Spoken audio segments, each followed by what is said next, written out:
are with another episode of Cooking with Dave, the Lutheran Cook, and I am using my cookbook today for making the recipe of pork with beans, and we're doing some baked potatoes. So this is the cookbook I've developed, and on page 26 is the recipe for my pork and beans. So let's get started on that.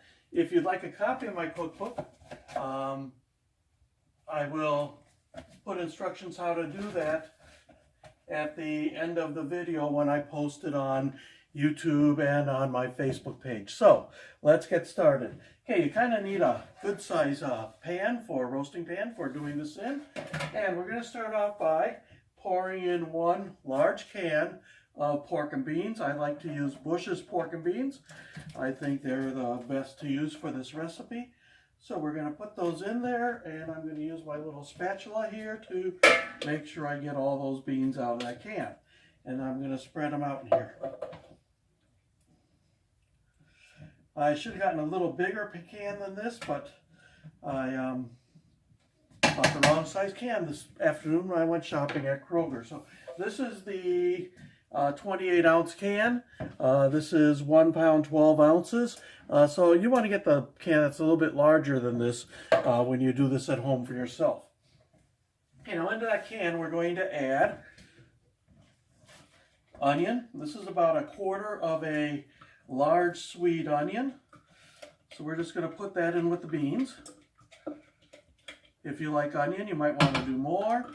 I don't suggest less because it reduces the flavor of your food. Okay, there we go. And then with that, I'm going to, I got the pork chops, the large onion. It says a medium onion, 1 can of pork and beans. I use Bush's. Okay, then 1/2 cup to 1/2 cup. Okay, 1/4 cup to 1/2 cup of syrup. So what I do is I just take it and I just pour it in. All over the top, going one way, then the other way. There we go. Got that syrup in there. And now I'm going to mix this all around in my pan. This is a very simple recipe, an easy recipe to make. It takes very little time to prepare. And now I've got my pork chops here. I've got 4 pork chops that I bought earlier today. I salted and peppered them. And now I'm going to put them inside with my bean mixture here. So we're going to put 1, 2, there's the 3rd. Did you put tomatoes in? Oh, I forgot to put the tomatoes in. My wife just snuck around the corner here and said, did you put tomatoes in? And I did not put tomatoes in, and let's see. I didn't put that in my recipe book either, so I guess I'm going to be reprinting that page from my recipe book and saying put in a can of tomatoes. So where's my tomatoes? That's tomato paste. Let's see. Diced tomatoes. Here we go. Oven temp too. What? And change the oven temp. Well, the oven temperature for this recipe is 325 degrees. In my book I put in 350. So I guess I got to do a little editing in that book. So, okay, there we go. There's the tomatoes. All right, so in here is 1 can of pork and beans, and I use Bush's pork and beans because I think they're the best. And then about 1/4 to 1/2 an onion, some syrup, tomatoes, and now I'm going to put the chops back in here, which have been salted and peppered.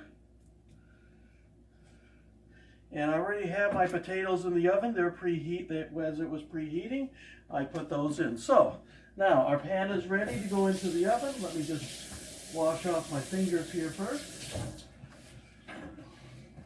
There we go. Okay. Now here's what it looks like before it goes in the oven. Look at that goodness right there. Takes about 1.5 hours to cook. So let me get it in here now.